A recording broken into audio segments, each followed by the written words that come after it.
Family unity. Unity in the family is one of the most important things we can achieve in life.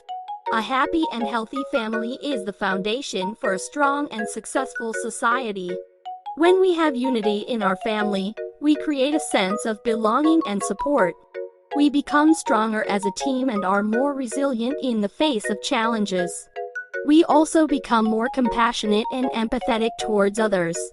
When we see the joy and happiness in our family, it motivates us to be better people too. But unity is not always easy to achieve. It takes work and commitment from all of us. We need to be willing to compromise, listen to each other, and forgive when we make mistakes. When we face disagreements in our family, it's important to handle them with sensitivity and respect. We don't want to create a hostile or toxic environment, but rather a safe space where we can express our feelings and work through our issues.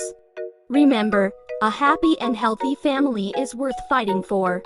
By working together and being kind to each other, we can create a world where unity and love are the norm. Let's work together to build a unity in our families, and then we'll be ready to make a difference in our communities and the world. Thank you for watching Dr. Hussain Academy.